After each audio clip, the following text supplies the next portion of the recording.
Belum lagi masalah-masalah sekian puluh tahun yang lalu, hutang orang kecil yang sebenarnya sudah dihapus oleh bank-bank masih dituntut. Jutaan petani kita, jutaan rakyat kecil kita tidak bisa pinjam lagi, terpaksa dia pinjam dari rentenir, dari pinjol, pinjaman online, rentenir yang gila, bunganya harian, luar biasa. Kita hapus. Mudik berjalan dengan lancar. Saya dapat laporan mudik kita adalah sekarang terbaik sepanjang sejarah. Angka kecelakaan terendah sepanjang sejarah, turun 30%. Dan meningkat yang mudik, lebih besar dari tahun yang lalu. Ada kelompok-kelompok negatif ya, mudiknya berkurang. Kalau lancar dibilang mudiknya berkurang. Tidak, lancar karena pengendaliannya lancar. Dan ada keberanian ambil keputusan oleh menteri-menteri kita, oleh Kapolri, oleh Panglima TNI, oleh Menteri Perhubungan, memberi saran kepada saya, Pak, bisa nggak kita laksanakan work from everywhere? Ini baru juga ini saya kira. Di dunia ada work from everywhere. Orang Indonesia kalau kreatif boleh juga. Jadi mereka pulang sudah jauh sebelum libur. Kalau itu Indonesia semangat itu. Pulang sebelum libur. Tapi ini ya, ini keberanian ambil keputusan. Saya bilang, oke, saya ambil tanggung jawab, silakan. Jadi ini tolok ukur tonggak yang bisa dirasakan. Belum lagi masalah-masalah sekian puluh tahun yang lalu, hutang orang kecil yang sebenarnya sudah dihapus oleh bank-bank masih dituntut. Jutaan petani kita, jutaan rakyat kecil kita tidak bisa pinjam lagi, terpaksa dia pinjam dari rentenir, dari pinjol, pinjaman online, rentenir yang gila, bunganya harian, luar biasa. Kita hapus. Kita ambil tindakan-tindakan yang harus kita ambil dengan beberapa risiko. Tetap dalam kerangka pengendalian APBN yang prudent. Kita disiplin kepada diri kita sendiri. Kita menjaga bahwa kita pelihara defisit kita tetap 2,5% dari GDP kita. Tidak ada kewajiban. Uni Eropa saja yang lahir dengan angka tersebut dalam perjanjian Maastricht, ya. Tahun berapa itu? Maastricht, Pak Anggito? 2090-an. Maastricht Treaty mematok defisit anggaran untuk anggota-anggota Uni Eropa di 3%. Kita karena ingin menjadi nice boy, kita ikut Maastricht Treaty. Untuk kita tidak akan punya defisit lebih dari 3%. Padahal saudara-saudara, Jerman, Prancis, Italia, mereka sudah jauh di atas 3%. Mereka melanggar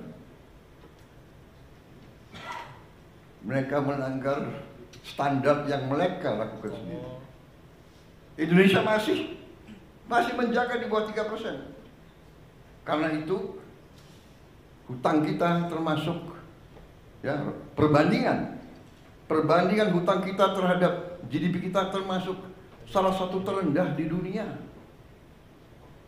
Saudara-saudara,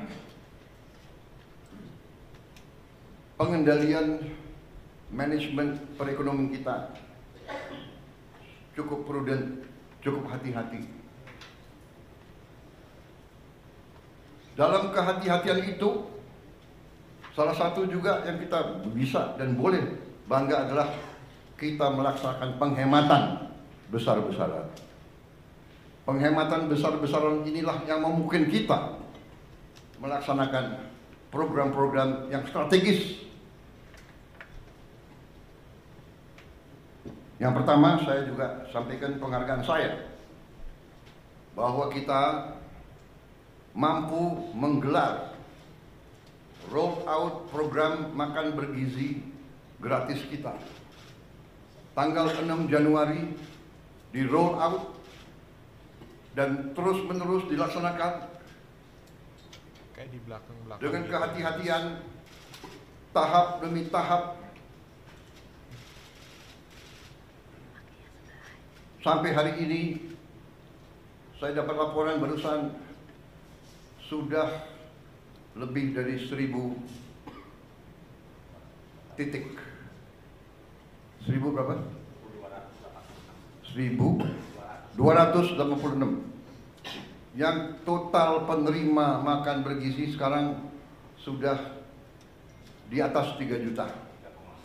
3,4 juta di awal Mei dan diperkirakan akhir Mei akan mencapai 4 juta. Dan di akhir Juni akan mencapai 6 juta. Dan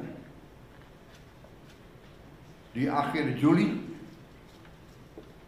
akan mencapai 22 juta. Akhir Agustus 22 juta.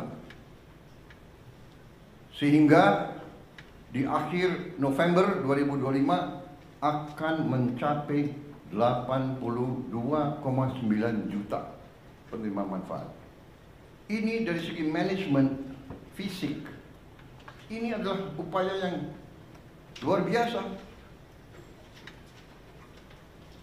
Kita selenggarakan catering untuk acara perkawinan yang tamunya 3.000 orang aja, ya kan? Setengah mati itu catering, benar gak? Dan tidak sering bahwa catering itu ada yang keracunan. Makan biasanya catering itu kalau di kawinan catering makannya ya begitu-begitu aja kan. Sudah mahal, ya kan? Saudara-saudara, hari ini memang ada yang keracunan. Yang keracunan sampai hari ini dari 3, sekian juta, kalau tidak salah di bawah 200 orang.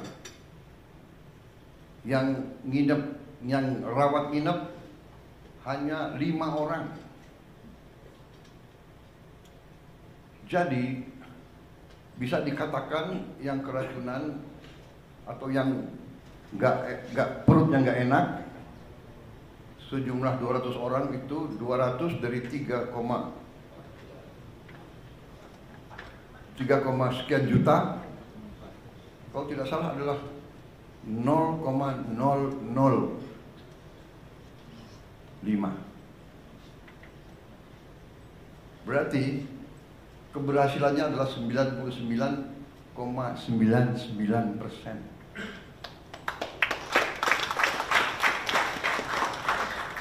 Di mana ada usaha, ya, usaha manusia, di mana di bidang pekerjaan apapun, Kalau 9,99% keberhasilan, oke dong. Walaupun kita tidak boleh cepat puas, Pak Dadan ya. Kita harus lihat nanti Desember 2025. Tapi saya hargai karena Kepala Badan BGN dan seluruh jajarannya mengatakan, Pak, sasaran kita adalah zero penyimpangan, zero kesalahan. Dan kita mengerti, tidak gampang. Di dapur itu yang bekerja 50 orang, satu dapur yang bekerja 50 orang. Ya kan? Yang saya sidak bagus, pakai tutup kepala, sarung tangan, baju kayak apa itu? APD.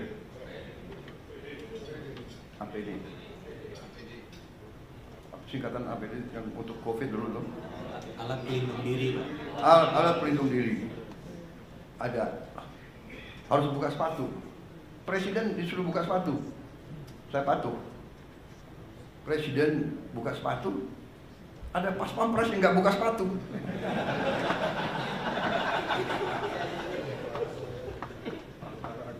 Dia semangat harus menjaga.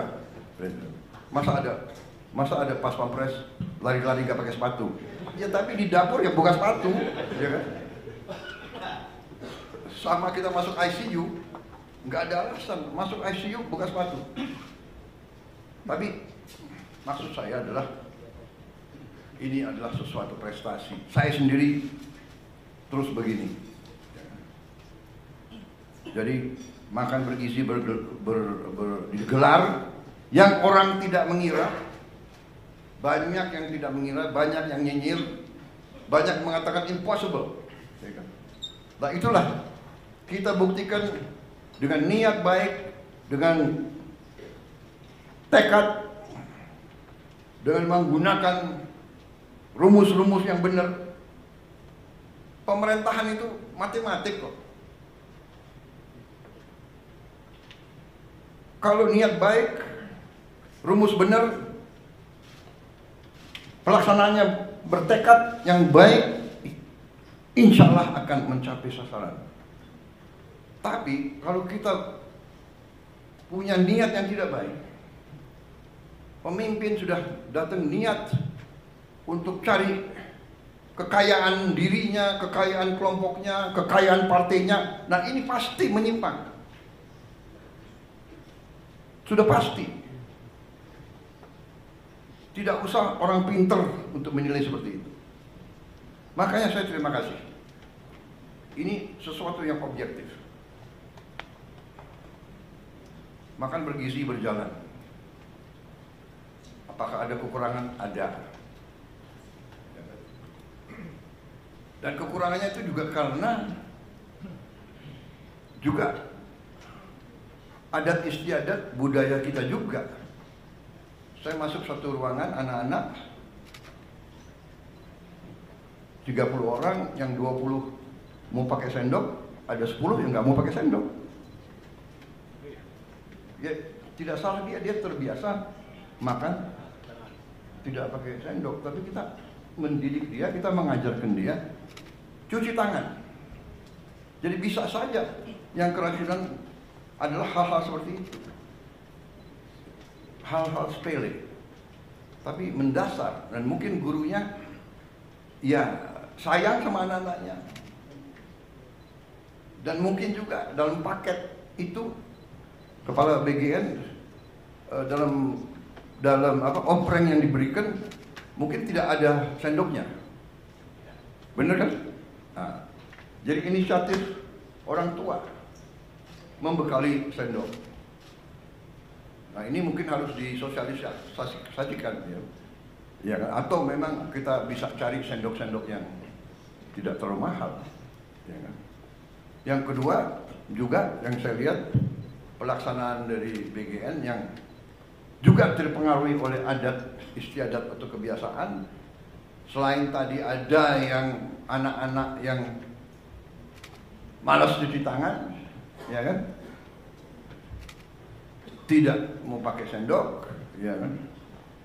Ada juga, maaf, yang nggak biasa dengan makanan-makanan. Sebagai contoh, ada yang pertama-tamanya kalau dikasih susu, dia nggak cocok kasih susu karena dia tidak pernah minum susu seumur hidupnya. Itu namanya lactose intolerant. Ya, tapi setelah berapa minggu, kalau pertama-tama saya kira 2 minggu pertama dia akan, istilahnya akan apa? Diare. Ya kan? Karena ada wartawan, saya pakai istilah yang ilmiah, diare. Kalau istilah sehari-hari apa? Sudah masalahnya itu dia nggak pernah minum susu. Kita kasih susu, dia butuh waktu penyesuaian. Tapi on the whole, makan bergizi ini adalah sesuatu yang menurut saya cukup membanggakan. Banyak pimpinan negara datang ke Indonesia, yang dibahas antara lain makan bergizi.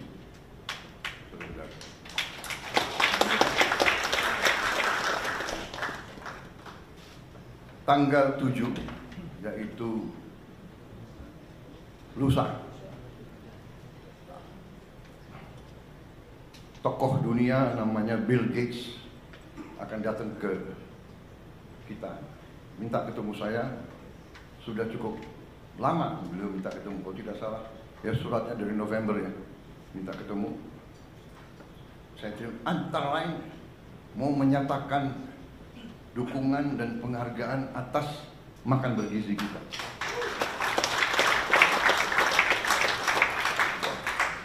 Saya merasa sangat besar hati, tapi saya merasa jangan memuji kita, kita belum berhasil. Kita berhasil insya Allah Desember 2025.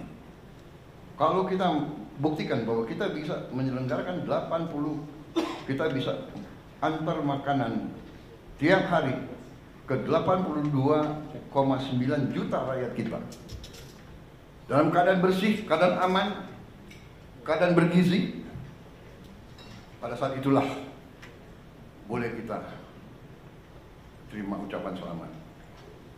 Tapi karena beliau mau datang, beliau saya dengar mau menyatakan solidaritas sama kita. Bahkan beliau mau bantu kita, saya tidak tahu bentuknya apa. Hanya saya katakan bahwa kita diberi bantuan, tidak diberi bantuan, diberi penghargaan, tidak diberi penghargaan, kita laksanakan ini karena kita yakin bahwa ini benar dan ini adalah suatu investasi di anak-anak kita, dan bahwa kita harus mengurangi kemiskinan di rakyat kita. Saya sering terharu. Saya dapat laporan dari Menteri Sosial, baru datang dari Jawa Tengah. Beliau cerita, karena kita juga dalam waktu dekat akan buka minimal 100 sekolah berasrama yang dialamatkan untuk saudara-saudara kita, rakyat kita yang berada dalam kelompok ekonomi yang paling rendah, desil 1 dan desil 2.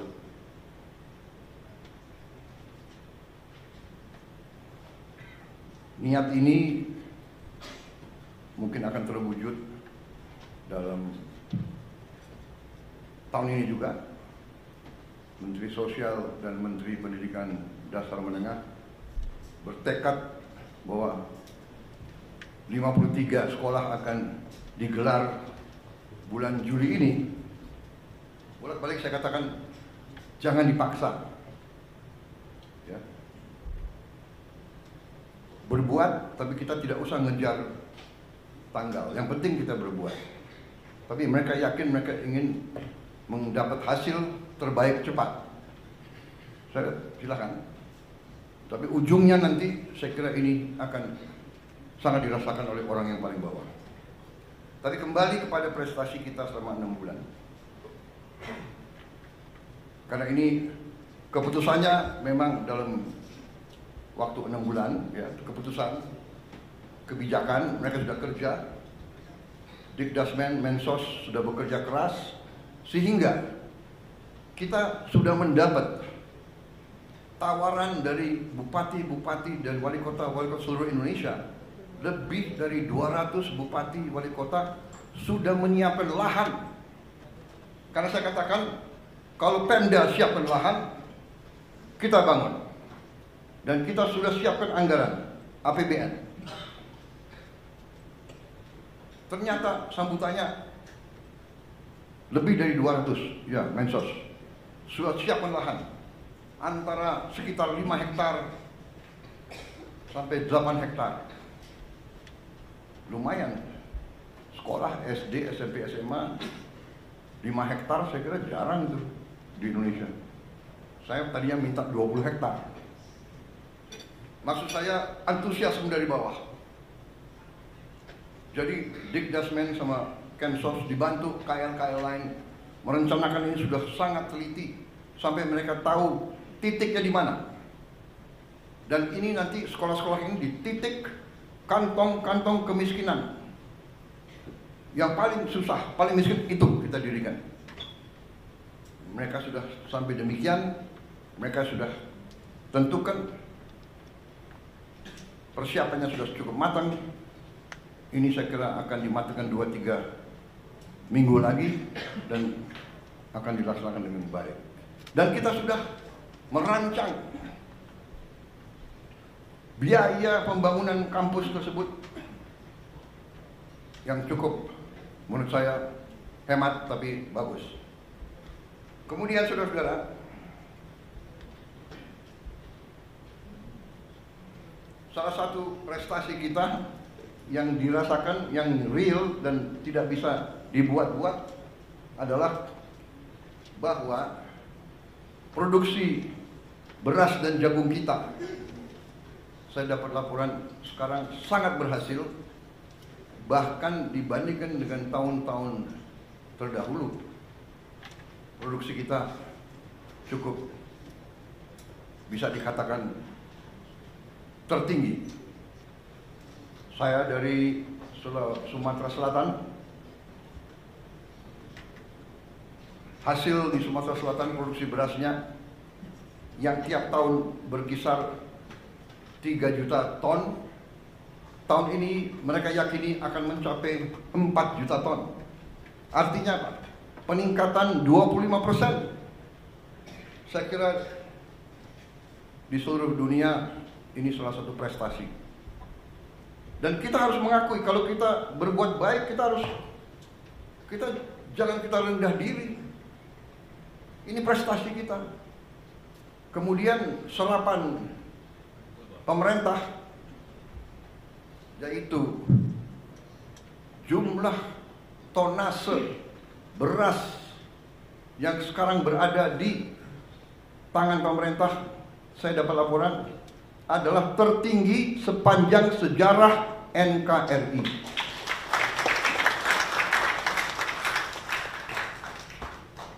Belum pernah kita pemerintah menguasai, memiliki jumlah tonase beras sebesar sekarang.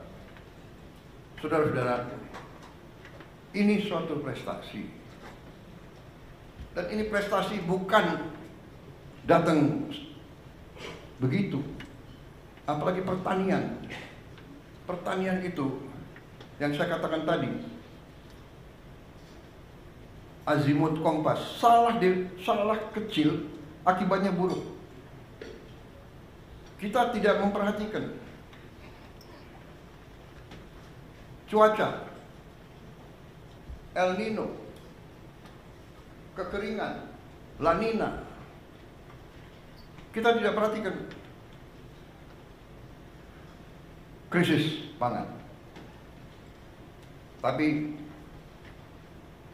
alhamdulillah pejabat-pejabat kita mengerti, mampu.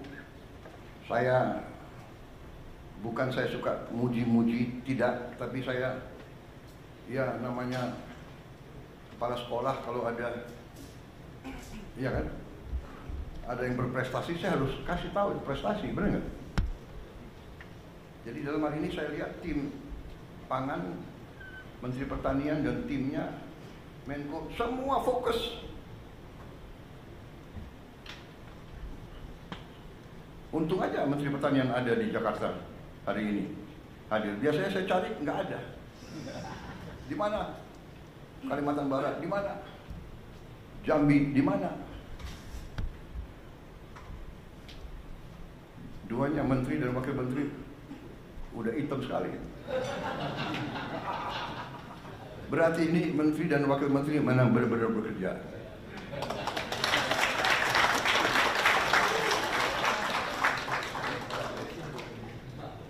Kalau nggak hitam malah saya curiga.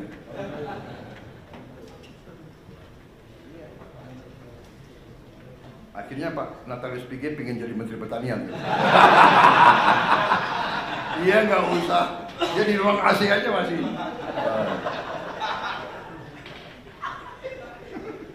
Saudara-saudara, ini suatu prestasi saya.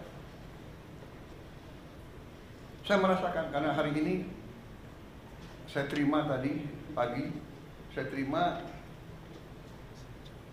saudara Hun Sen dari Kamboja. Dia 38 tahun jadi Perdana Menteri. Sekarang dia naik jadi Presiden Senat, ya.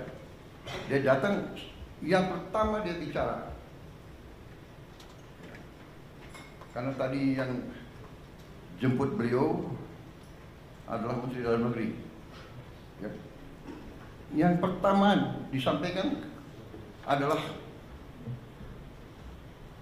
kami perhatikan bahwa prestasi Indonesia luar biasa. Produksi berasnya sangat naik sampai berlimpah. Ini akan berpengaruh kepada kita, karena biasanya Indonesia beli beras dari kita. Tapi tahun ini Kamboja harus cari pasar baru, karena Indonesia tidak akan impor. Benar tadi Mendagri. Datang ketemu saya, itu lagi yang disampaikan. Selamat, sukses. Produksi saudara luar biasa. Kemudian kebijakan-kebijakan yang saudara ambil, ya, menjadi perhatian. Kita sih dinilai tidak dinilai, kita hanya kerja, kita tidak mau. Tapi alhamdulillah, ya kan? Dan kita nggak boleh takut. Jadi kalau ibarat kita di kelas, di sekolah, ya kan? Kalau kita belajar benar, kita ikut ujian yang benar, nilai kita bagus, pasti ada yang nggak suka sama kita kan? Yang nggak mau belajar nggak suka sama kita, ya kan? Wah, dia mau lulus sendiri gitu ya. Padahal belajar, bekerja gitu. Kita tidak berbuat yang aneh-aneh, ya. Pakai logika. Jadi waktu berapa bulan yang lalu, yang saya katakan prestasi ini kita bisa surplus produksi Februari, Maret, April, Mei, yang Menteri Pertanian tidak sedikit jasanya Pak Jokowi sebagai Presiden. Benar Menteri Pertanian? Sekali lagi ini saya bukan ngolor untuk apa, ya kan? Beliau udah di Solo, ya kan? Tapi saya harus katakan, karena itu benar. Beliau masih presiden. Kebetulan Menteri Pertanian lowong, kosong kan? Iya kan? Pejabat sebelumnya ya ada masalah sedikit, kosong. Saya ketemu Saudara Amran, saya lihat bahwa ini masuk akal. Dan beliau pernah jadi Menteri Pertanian, beliau pernah mencapai swasembada. Saya datang ke